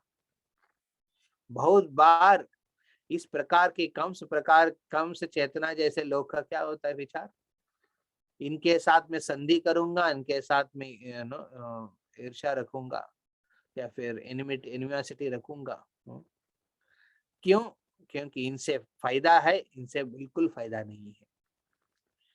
देखते मेरा क्या मिलेगा इससे, मेरा क्या फायदा है, ही बात को लेके चलता है। कंस हमेशा ही बात को लेके चला, इसलिए वहां पे वसुदेव सबसे बड़ा राजा है, उनके पास शक्ति है उस समय कंस के साथ युद्ध करने, परंतु वो देखा कि माहौल वैसा ठीक नहीं है। उन्होंने सोचा कि उनको और कुछ रूप से उनको संभालना पड़ेगा। तो देवकी को तुरंत रक्षा करना उनका मेन कर्तव्य सोच के उन्होंने उस समय रोकते हैं, उनसे संधि करते हैं। ठीक है यार, आपको मैं जो भी बच्चा पैदा होंगे उनका आपके सामने प्रस्तुत करेंगे, आप सोचो क्या करना है। तो हम देखते हैं यहाँ पे दो प्रकार की चेतना है, एक है कंस के प्रकार की चेतना जिसके बारे में चर्चा की है, और एक है देवकी की चेतना। देवकी के उनको एक प्रकार अब देखेंगे, देवकी को लगा कि अरे मेरा भाई इतना साल मेरा साथ दिया, अभी मेरे ऊपर ही खड्ग निकाल रहे, और इस रूप में कंप्लेन नहीं कर रहे थे, बल्कि वो उसी उत्साह के साथ सिर्फ उस समय नहीं, लगभग 7 साल 8 साल तक उन्होंने सहना। क्या क्या चीज नहीं सहना देवकी ने, अपने सामने, अपने आंखों के सामने बच्चों को जब कंस मार रहे थे देखते हुए सहना। क्यों सहना उन्होंने? क्योंकि उनको पता है स्वयं भगवान उनके गर्भ में प्रवेश करने वाले हैं। इतना चीज होने के बाद भी उत्साह के साथ वो देवकी चला, ये है भक्त की चेतना है। जब भक्ति करने लगेंगे बहुत लोग बोलेंगे अरे ये क्या चल रहा है, क्या कर रहे, कुछ लोग विरोध करेंगे, कुछ लोग शांति से रहेंगे आपके सामने, परंतु आपके पीछे बहुत बोलेंगे। कुछ लोग आपको ही बाधा करने के लिए प्रयास करेंगे, आपको ही गड़बड़ करना, आपको प्रॉब्लम करने के, परंतु हम देवकी जैसे चेतना के लिए प्रार्थना करना चाहिए, याचना करना चाहिए। जिस चेतना से हम कृष्ण को प्राप्त कर सकते हैं। हाँ, तो कम से पर्सनली चैरियट को ड्राइव कर रहे थे, जब बात सुना उन्होंने गुस्सा हो जाते हैं और उनकी कट निकाल देते हैं। और उसके बाद संधि करते हैं, कंस स्पेसिफाई कर, वसुदेव कंस को स्पेसिफाई करते हैं और उनसे पूछते हैं कि आप इस प्रकार की चीज मत करो, मैं आपको वादा देता हूं कि सब बच्चों को आपके सामने प्रस्तुत करने का। उसी चीज हम देखते हैं कि और एक एग्जांपल यहाँ पे दुर्योधन, आप जानते हैं धृतराष्ट्र की सबसे बड़ा वीकनेस क्या है धृतराष्ट्र की? उनका पुत्र दुर्योधन। बचपन से वो देख रहे हैं कि मेरा लड़का सबसे ज्यादा अधर्म की चीज कर रहे हैं, मैं उतना नहीं करता हूं, मैं थोड़ा कर रहे थे, बट ये तो ज्यादा ही कर रहे हैं। और ज्यादा करने के बावजूद भी वो अंधा, सिर्फ अंधा बाह्य रूप में नहीं है, बल्कि अपना कार्य में भी बहुत अंधे थे। बुद्धि के रूप में तो पूरा अंधे थे धृतराष्ट्र। उन्होंने कभी रोका भी नहीं हो अपने दुर्योधन को। तो दुर्योधन को बचपन से लगते थे कि मेरा पिताजी बहुत खुश है मेरा जो कार्य से, इसलिए मेरे को रोक नहीं रहे। वो रोकने का प्रयास भी नहीं किया कभी। इतना हुआ कि एक बार जब विदुर, आप जानते हैं धृतराष्ट्र, पांडु और विदुर ये भाई लोग हैं। तो विदुर एक बार उनकी जन्म, जब वेदव्यास ने जन्म देते हैं विदुर के, उस समय वो कहा कि विदुर सबसे दास्य पुत्र होने के बावजूद भी ये भगवान के सबसे विशेष भक्त बनेगा विदुर। और विदुर ने धर्म को कभी नहीं छोड़ा, इसलिए उन्होंने हमेशा धृतराष्ट्र को हितोपदेश करते थे। और इस उपदेश करने के समय एक बार दुर्योधन की मन थोड़ा डिस्टर्ब हो गया है, वो गाली देने लगते हैं और निंदा करते हैं विदुर को। आप क्यों बोलने वाले, आप कौन है बोलने के लिए, आप तो दासी पुत्र है, आपको इज्जत दे के हम लोग रखा अभी तक, इज्जत निकलने के पहले आप निकल जाइए। इस प्रकार की बात करके को बेइज्जत करते हैं दुर्योधन।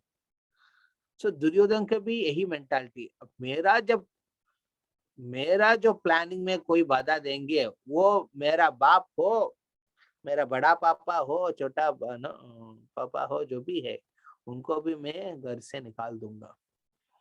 उन्होंने निकाल देते हैं, उनको सोचता है कि मेरा राज्य है, मेरा गद्दी है, इसमें ये विदुर क्या करने बैठा है।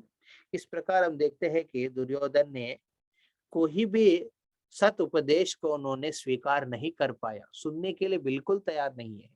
बहुत बार होते हैं ना, भक्त कहते हैं प्रभु जी आप जो कर रहे हैं ना ठीक नहीं है, थोड़ा चेंज करना आपकी जो है ना ये चीज। फिर कोई माता जी कहते हैं माता जी आप सही ढंग से आपको जप कर लेना, बुक रीडिंग करना, ये ठीक नहीं हो रहा है। जब ये बात सुनते हैं ना, तुरंत मन में कान में लगता है करे क्या हो रहा है, क्या मेरे बारे में आप कह रहे हैं। सुनने के लिए बिल्कुल अजीब लगता है। आप समझ लीजिए ये दुर्योधन की जैसे चेतना है। दुर्योधन को बिल्कुल पसंद नहीं। धृतराष्ट्र सुन रहे थे विदुर को बहुत बार, बहुत सालों उन्होंने सुना ना, बट दुर्योधन ने जब उनके ऊपर में जब आ गया था बात, विदुर का उपदेश, वो सहन नहीं पाया, उसी समय उनको घर से निकाल देते हैं। जब आपका जीवा है ना बहुत लूज होता है ना, क्या होता है, रिश्ता टूट जाते हैं। तो यही प्रॉब्लम है दुर्योधन की, दुर्योधन प्रकार की चेतना की। और एक एग्जाम्पल यहाँ पे, वो कौन है, यहाँ पे लिखा हुआ है ऑलरेडी। एक कौन बैठे हैं बताइए? ध्रुव और श्रुति है। सुरुचि। और ध्रुव किनके ऊपर, किनके राजा की गोद में बैठे हैं? राजा उत्तानपाद। हाँ उत्तानपाद। हाँ उत्तानपाद की दो पत्नी हैं, सुनुति सुरुचि। और नाम से आप याद कर सकते हैं सुनीति। हाँ, नीति, वो हमेशा नीति की पद पे रहती है, उनकी जो पहले जो वाइफ है, और देखने में भी सुंदर है और उनकी व्यवहार भी सुंदर है। उनकी पुत्र है ध्रुव। तो राजा की सबसे प्यारी वाइफ है वो है सुरुचि। वो रुचि मतलब उनकी लाइफ में टेस्ट के ऊपर ज्यादा फोकस करती है, मटेरियल टेस्ट। कैसे घर होना चाहिए, कैसे मैं साड़ी पहना हूँ, कैसे राजा होना चाहिए मेरा पति, मेरा होदा क्या है, किस राज दरबार में मेरा इज्जत कैसे रख रहे हैं राजा ने, इसके बारे में चिंता। और मेरा बच्चे कहाँ है, और सुनीति के बच्चे क्या कर रहे हैं, वो क्या, इस प्रकार की हमेशा की एंजाइटी में रहती थी। क्योंकि जिसका रुचि इस दुनिया से है ना, जिसका रुचि इस दुनिया से है ना, वो हमेशा चिंता में रहते हैं। पर जिसका रुचि कृष्ण में है वो हमेशा चिंतन करते हैं भगवान के। तो यहाँ पे हम देखते हैं कि सुरुचि का रुचि इस दुनिया से है, विशेष करके वो राज गद्दी के ऊपर है। जब देखा कि एक बार ध्रुव ने बहुत प्यार से आया है पापा की गोद में बैठने के लिए, तो उत्तानुपात भी प्यार से उनको लिया है गोद में। और आप देखेंगे ये चीज, आप सुरुचि को साइड करके देखिए, ये तो अच्छा है कॉम्बिनेशन। पापा अपने बेटे को गोद में लेके बैठा है राजगद्दी में, किसी को किसी प्रकार के दुर्विचार नहीं होता है। परंतु सुरुचि का रुचि दुनिया से इतना है कि कोई भी अच्छा चीज दूसरों जीवन में देखते उसको लगता है कि कुछ तो गड़बड़ होने वाला है। होता है कि नहीं? इस प्रकार की जो ज्यादा रुचि रखते हैं ना, वो हमेशा एंजाइटी में रहते हैं, चिंता में रहते हैं। अरे ये लोग इतना पार्टी बना रहे हैं, अरे इनका लाइफ में ये चल रहा है, उससे क्या हमारा नुकसान हो जाएगा, हमसे बड़ा हो जाएगा, हमसे ये हो जाएगा, ये कर देगा। इस प्रकार का हमेशा ये चिंता, सुरुचि की चेतना वैसा है। उन्होंने देखा कि ये जो ध्रुव बैठा है गोद में, और गोद के नीचे राजा गद्दी है, जिस गद्दी को मेरा पुत्र को देना चाहता हूं, इस गद्दी को प्राप्त करने के लिए ध्रुव उनके राजा की गोद में बैठे हैं। अरे वो बच्चा है, 5 साल की बच्चा है, उनके मन में इस प्रकार के विचार कैसे होगा? बट सुरुचि ने ऐसा सोच लिया, वैसा सोच लिया, मतलब उनको वही चीज को बिलीव करती है, वही लगता है, वही सही है लगता है उनको, है ना। बहुत बार हम एक चीज को विचार करते हैं बहुत ना, इस भावना से विचार करते हैं, हमको लगता है वही सही है। परंतु दूसरा ध्रुव को कोई पूछेंगे तो ध्रुव को तो पता नहीं चल रहा है जिस गद्दी पे और राजगद्दी है कि नहीं, उनको उतना भी वैल्यू अंडरस्टैंडिंग नहीं है। बट गुस्सा होके कहते हैं ध्रुव को निकलने के लिए, और ध्रुव रोते रोते अपना माँ के पास जाते हैं। और माँ के पास जाते हैं सुनीति के पास। सुनीति कहते हैं क्यों रो रहे बच्चे? बोला कि इस प्रकार बोले हैं सुरुचि ने।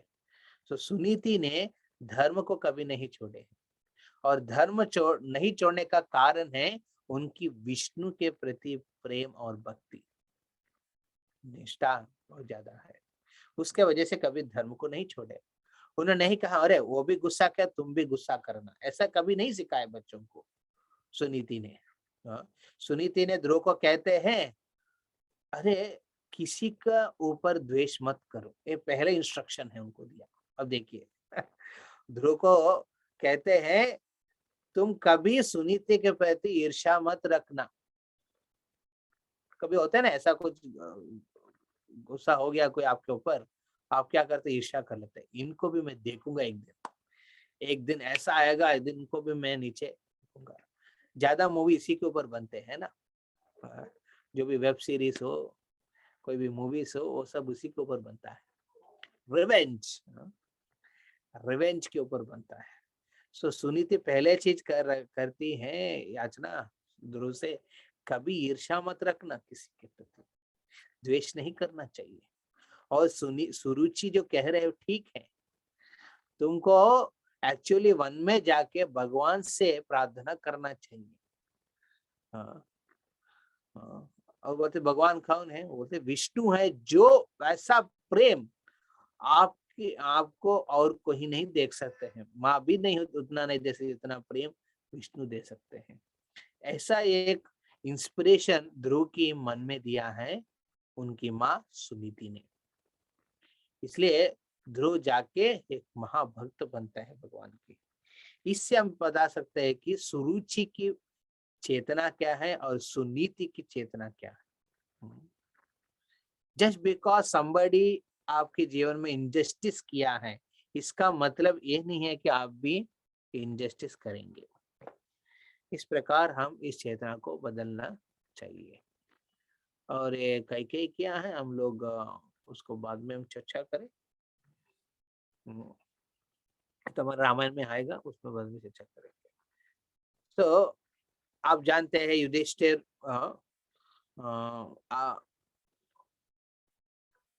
की जो चेतना है, हमने अभी तक धृतराष्ट्र की चेतना, दुर्योधन की चेतना के बारे में चर्चा किया है।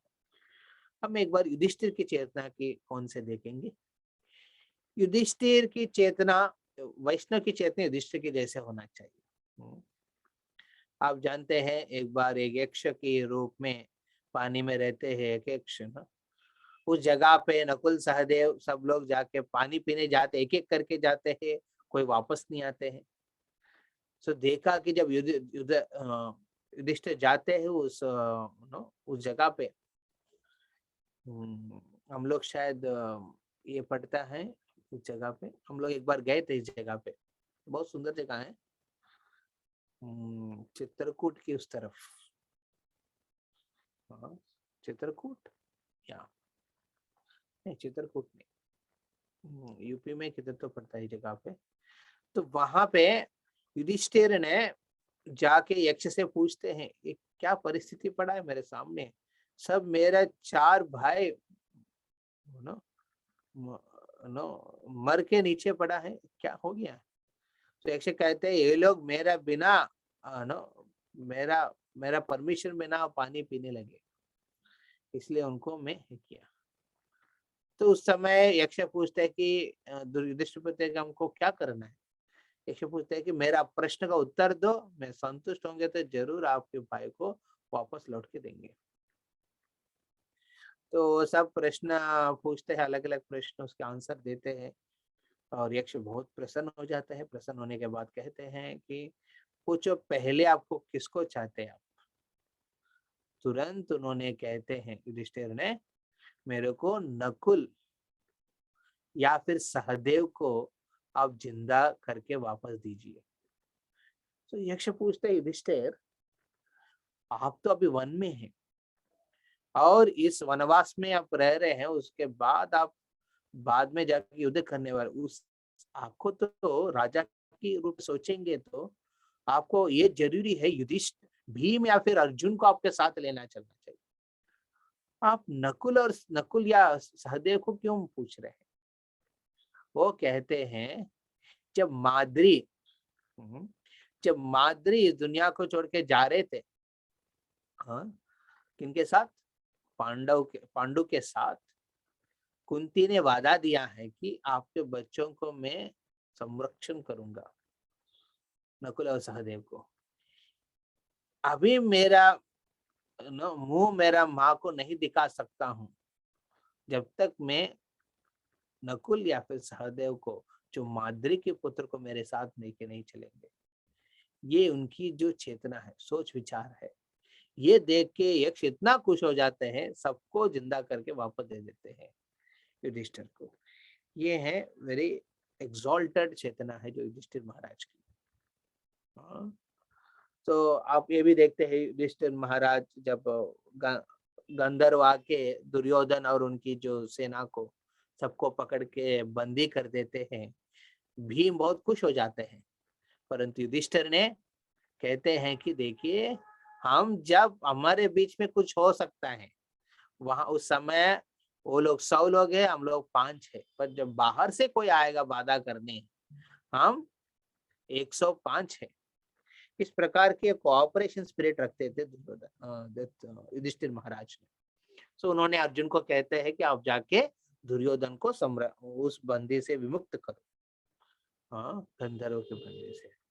इस प्रकार हम ये जो चीज है हम देखते हैं कि जो भौतिक चेतना, दुर्योधन जैसे चेतना आप रखेंगे, धृतराष्ट्र की चेतना आप रखेंगे, सुरुचि की चेतना आप रखेंगे, कंस की चेतना आप रखेंगे, हाँ, तो क्या होगा, इस दुनिया में सिर्फ डिवीजन होगा। इस दुनिया में क्यों डिवाइड होके लोग लड़ रहे हैं, गड़ रहे हैं, हाँ, ये सब क्यों हो रहे हैं, हाँ, white versus black, rich versus poor, हाँ, एजुकेटेड वर्सेस लिटरेट, इस प्रकार की डिवीजन क्यों हो रहा है? क्योंकि हमारा चेतना है वो शारीरिक है। युधिष्ठिर, दुर्योधन, धृतराष्ट्र, ये सब की भौतिक चेतना है। ये भौतिक चेतना के साथ जब हम लोग विचार करके देखते हैं इस दुनिया को, क्या करते हैं, हम डिवाइड करते हैं। राष्ट्र डिवाइड होता है, राष्ट्र के बीच में शहर डिवाइड होते हैं, शहर के बीच में इस प्रकार की white, black, rich, poor, educated, literate divide होता है। और ये लेवल परिवार तक आते हैं, परिवार में डिवीजन होता है। इस प्रकार की डिवीजन होता है क्योंकि चेतना है शारीरिक है, भौतिक चेतना को लेकर जो चलते हैं। ब्यूटीफुल लगी, क्योंकि शारीरिक लेवल पे अलग अलग लोग रहते हैं। इसलिए व्हाट यूनाइट्स अस, ये बहुत इंपॉर्टेंट है हमको। तो बॉडीली चेतना भी हम डिवाइड होकर रहते हैं, बट व्हाट यूनाइट्स अस, अब देखेंगे आप मायापुर, सीधा मायापुर जाके देखेंगे या फिर कोई भी इस्कॉन की जो ऑर्गेनाइज्ड फेस्टिवल्स में देखेंगे, हर प्रकार के भक्त साथ आते हैं, चाइनीज, अमेरिकन, ब्लैक, ये सब यूनाइट होते हैं। क्यों? ये जो फोटो आप देख रहे हैं यहाँ पे, ये कोलकाता में ही हुआ, 2015 की बात है।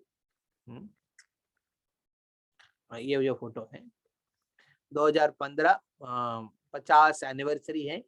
श्रील प्रभुपाद जलदूता के ऊपर बोर्ड करके पूरा विश्व को उद्धार करने के लिए 1965 में उन्होंने जाते हैं कोलकाता की किदरपुर डॉक यार्ड से। उसकी सेलिब्रेशन 50 एनिवर्सरी की 1965 टू 2015, 50 एनिवर्सरी में पूरा विश्व के भक्त को बुला के 2 प्रकार की गिनीज वर्ल्ड रिकॉर्ड भी हमारे इस्कॉन कोलकाता से ऑर्गेनाइज किया हुआ है। इंडोर स्टेडियम है नेताजी की। आई थिंक यहाँ के कुछ भक्त लोग भी उस समय थे।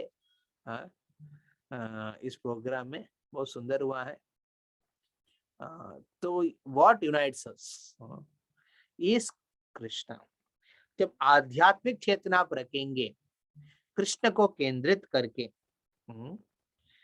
सिर्फ वो क्या होगा, सिर्फ एक परिवार नहीं होगा, बल्कि वो वासुदैवैक कुटुंबकम, ये पूरा कुटुंब एक साथ होता है। श्रील प्रभुपाद ने इसी कृपा को सबको दिया है। उन्होंने ऐसा एक घर बना है जिसमें पूरा दुनिया एक साथ रह सकते हैं। उन्होंने पूरा वेस्ट और ईस्ट को दोनों को कंबाइन करके इस्कॉन की स्थापना किया है। तो हम यहाँ पे विराम करेंगे, फिर पिछले नेक्स्ट सेशन हम लोग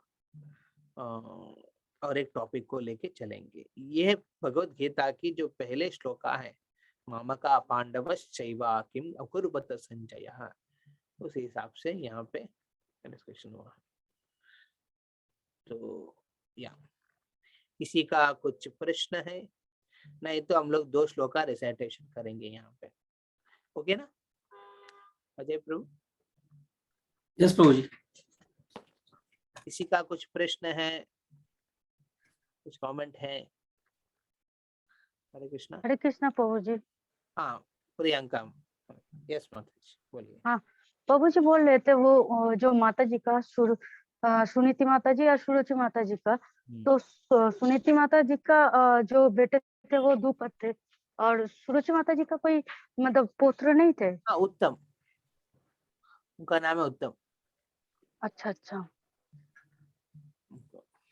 कभी तो उनका कोई योगदान नहीं है क्या ये महाभारत में? मतलब उनका नाम नहीं आता है उतना? भागवतम में आते हैं, ये महाभारत में नहीं आएगा। आपको भागवतम पढ़ेंगे अच्छा अच्छा प्रियव्रत वंश और उत्तानपाद के वंश की चर्चा करते हैं सुखदेव गोस्वामी भागवतम में। वहां पे ये आते, ध्रुव चरित्र में ये आते हैं विशेष करके उत्तम की। ठीक है प्रभु जी। इतना दिन बाद आपको देख के बहुत अच्छा क्लास हुआ। हरे कृष्ण। हरि बोल। किसी का और कुछ प्रश्न है?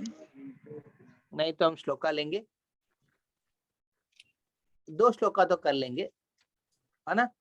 हाँ प्रभु जी कर सकते हैं, 2 श्लोक कर लेते हैं, फिर कितने प्रश्नों का तो ले लेंगे यार, कोई नहीं करना चाहिए। सो 2 पॉइंट हमने 2 नंबर अध्याय में बहुत कंसेप्ट्स कृष्ण ने कवर करते हैं। उसमें बॉडी, हम शरीर नहीं, हम आत्मा है, इस चीज को अलग अलग श्लोका ने इसको सपोर्ट करते हुए कृष्ण कहते हैं। उसमें 2.12 आप खोलिए प्रभु जी। अजय प्रभु आप शेयर कर सकते हैं इसको। 2.12 दूसरा अध्याय 12 नंबर श्लोक का। 1 मिनट प्रभु जी करता हूँ। 12, 13, 14 ये तीनों श्लोक हम करने वाले हैं, ठीक है?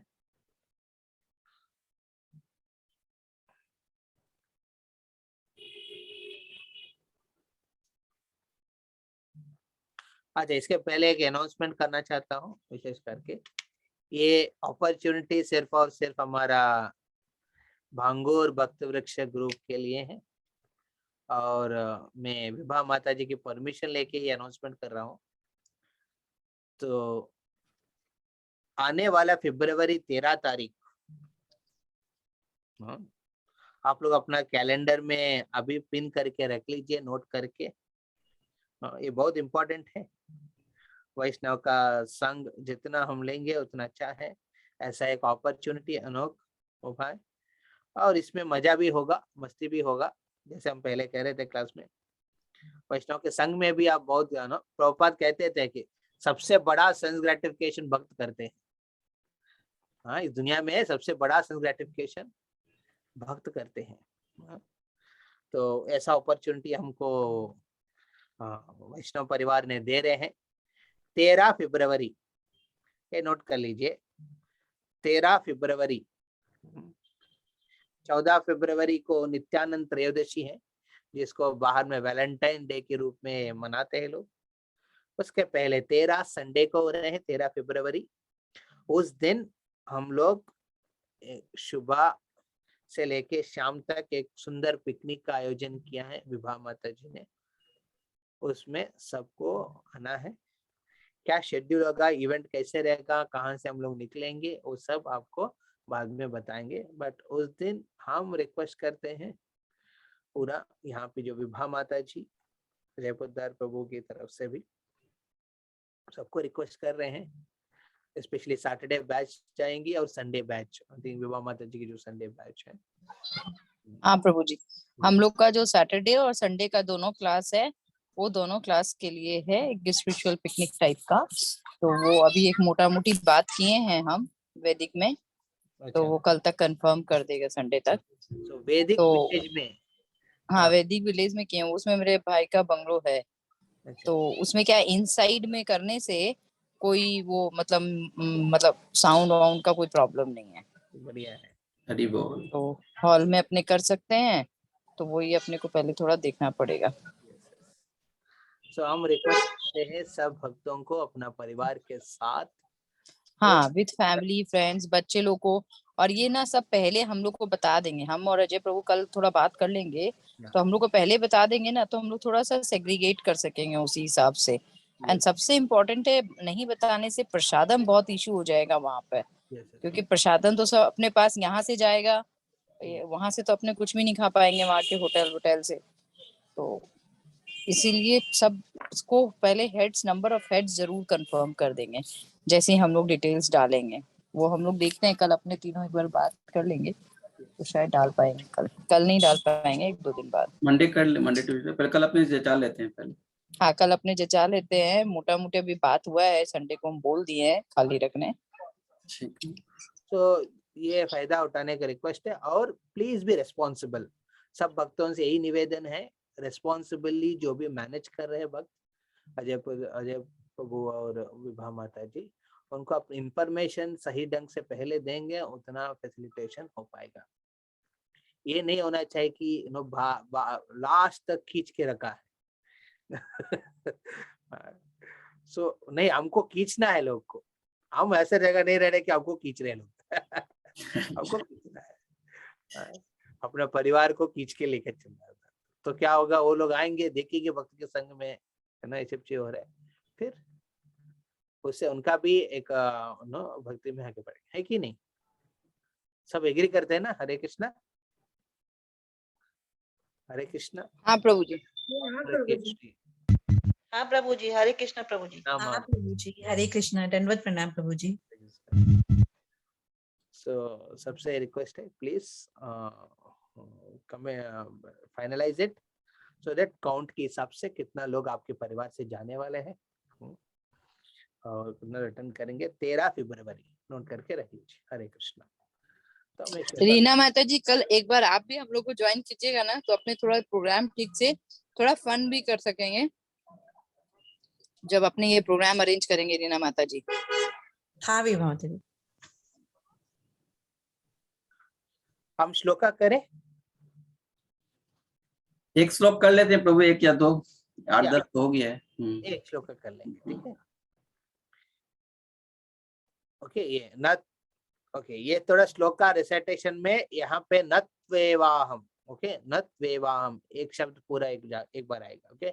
नत्वेवाहम जातु नाशम, नत्वेवाहम जातु नासम, नत्वेवाहम जातु नासम, नत्वेवाहम जातु नासम, नत्वं नेमे जनाधिपः, नत्वं नेमे जनाधिप, नत्वं नेमे जनाधिप, नत्वं नेमे जनाधिप, न चैवा न भविष्यामः, न चैव न भविष्याम, न चैव न भविष्याम, न चैव न भविष्याम, सर्वे वयम् अतः परम्, सर्वे वयम् अतः परम्, सर्वे वयम् अतः परम्, सर्वे वयम् अतः परम्। नत्वेवाहं जातु नाशं, नत्वं नेमे जनाधिपः, नत्वेवाहम जातु नासम, न त्वं नेमे जनाधिप, नत्वेवाहम जातु नाशम, न त्वं नेमे जनाधिप, नत्वेवाहम जातु नासम, न त्वं नेमे जनाधिप, न चैव न भविष्यामः, सर्वे वयम् अतः परम्, न चैव न भविष्याम, सर्वे वयम् अतः परम्, न चैव न भविष्याम, सर्वे वयम् अतः परम्, न चैव न भविष्याम, सर्वे वयम् अतः परम्। ये श्लोका कहते हैं आत्म की जो स्थिति के बारे में, है ना, आत्म की स्थिति के बारे में श्लोका पूरा है, ओके। न त्वेवाहं जातु नाशं, न त्वं नेमे जनाधिपः, न चैव न भविष्यामः, सर्वे वयम् अतः परम्, न त्वेवाहम जातु नासम, न त्वं नेमे जनाधिप, न चैव न भविष्यामः, सर्वे वयम् अतः परम्, न त्वेवाहम जातु नासम, न त्वं नेमे जनाधिप, न चैव न भविष्यामः, सर्वे वयम् अतः परम्, न त्वेवाहम जातु नासम, न त्वं नेमे जनाधिप, न चैव न भविष्यामः, सर्वे वयम् अतः परम्। तो इस श्लोक में कहते हैं ऐसा कभी नहीं हुआ है कि मैं न रहा हूँ या तुम नहीं रहे हो, अथवा ये समस्त राजा ने रहे हो, ना रहे हो, और ना ऐसा है कि भविष्य में हम लोग नहीं रहेंगे। ये स्वयं कृष्ण ने अर्जुन से कह रहे हैं। देखिए, ये मत सोचना अर्जुन, तुम, मैं और ये जो उपस्थित पांडव की तरफ से जो युद्ध में है राजा है, सैनिक है, और कौरवों की तरफ से जो भी है उपस्थित है, ये दोनों की जो लोग टीम में है लोग हैं, ये सब ऐसा नहीं कि ये लोग पहले कभी नहीं रहा, पहले रहते थे। न त्वेवाहम जातु नासम, ये मत सोचना है कि पहले न आसम, नासम मतलब न आसम मतलब पहले नहीं रहते थे, ऐसा नहीं है। न आसम, ये मत सोचना कभी नहीं रहा पहले। कौन? त्वम ने में जनाधिपा, आप में और ये जनाधि मतलब ये राजा लोग। न चैव न भविष्यामः, ऐसा भी नहीं होगा कि फ्यूचर में सर्वम वयमत परम, हम सब नहीं रहेंगे। हाँ। इसका मतलब भगवान कृष्ण ने अर्जुन को ये समझाना चाहता है कि आप पहले भी रह चुका है और बाद में भी रहेंगे और इस जीवन में भी आप रह रहे हैं अभी। उसी प्रकार वहां पे दुर्योधन है, द्रोणाचार्य है, भीष्म है और जो भी राजा है, सैनिक है, सब लोग पहले भी रहा और बाद में भी रहने वाले हैं, और कोई रूप में और कोई शरीर धारण करके, और पहले भी और कोई शरीर में वो लोग रहते थे। ये मत सोचना कि आप इसी जीवन बिगिनिंग है, इसी जीवन एंड है। ये मेंटालिटी इस दुनिया का सबसे बड़ा ज्यादा है। लोग कहते हैं only one life, let's enjoy, है ना, लेट्स एंजॉय इट, जो भी करके एंजॉय कर लो।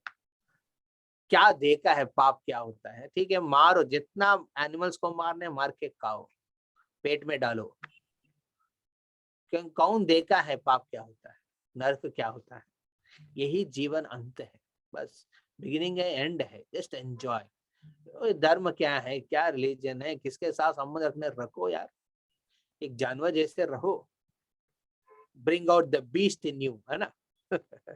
ये सब मेंटालिटी क्यों है? लोग ये नहीं समझते हैं कि हम पहले रह चुका है कर्म के हिसाब से एक शरीर में, अब इस पर्टिकुलर जीवन में भी एक कर्म के बंधन में हम एक शरीर में जी रहे हैं, और जिस प्रकार के कार्य आप करेंगे जगत में, अभी फ्यूचर में ऐसा शरीर धारण करके आप रहने वाला है, आप कभी मरेंगे नहीं है। यही बात कहना चाहते हैं कृष्ण अर्जुन से कि तुम आत्मा है, शरीर नहीं है। शरीर मरेगा, तुम नहीं मरेगा है। न त्वेवाहम जातु नासम न त्वम नेमे जनाधिपा न चैव न भविष्यामा सर्वं वयम तत् परम। कोई माता जी यहाँ पे इस श्लोका का रिसाइटेशन कर सकते हैं? ठीक रहेगा, फिर हम लोग यहाँ पे कंक्लूड कर लेंगे। ठीक है। Yes, I would like to hear from new people. Okay, कोई who has not recited last time? हम पढ़ते हैं प्रभु जी। हाँ ठीक है, निशा माता जी जरूर, आओ तो कर। ऐसा कभी नहीं हुआ कि मैं न रहा हूँ और या न तुम रहे हो, अथवा ये समस्त राजा न रहे हो, और न ऐसा है कि भविष्य में हम लोग नहीं रहेंगे। हरि श्लोक डिसाइड करना है, श्लोक। हाँ, आपको श्लोक रिसाइट करना है। ओ श्लोक प्रभु जी मैं कर सकती हूँ। आप लास्ट टाइम किया है रीना माता जी? हाँ मैं तो की हूँ, मतलब कोई और नहीं करेगा तो मैं कर सकती हूँ। आपको तो मैं 400 करूंगा। निशा और माता कोई को है? ट्राई करने दीजिए, बोलिए निशा को करने के लिए। ठीक है, रीना माता जी आप करिए।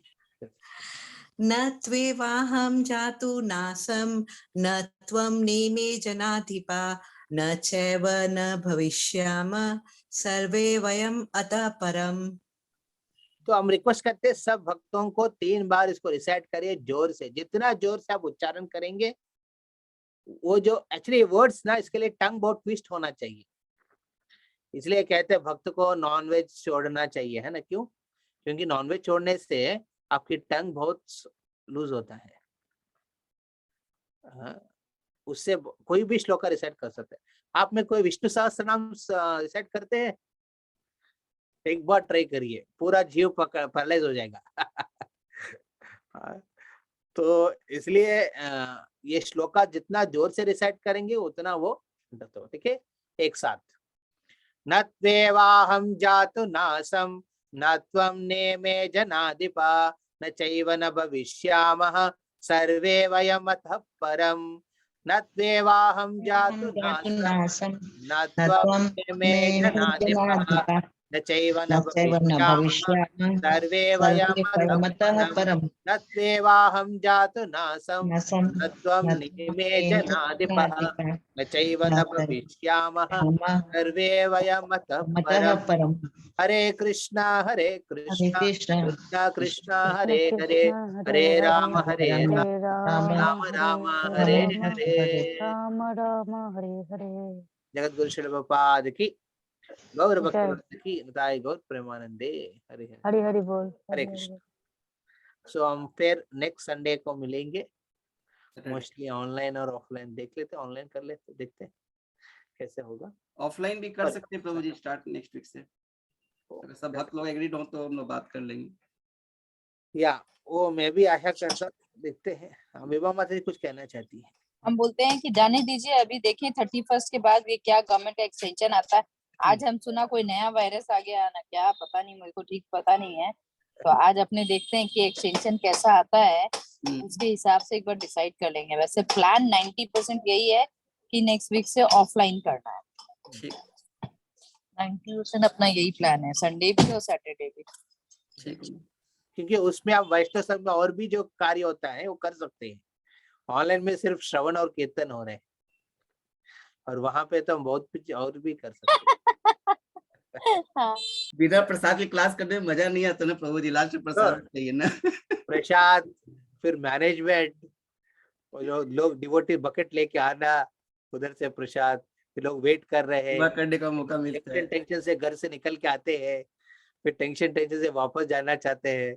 ये सब एक्चुअली भक्ति को बढ़ाते हैं। बिल्कुल। ये जरूरी है ऐसा वैष्णव संघ में आना।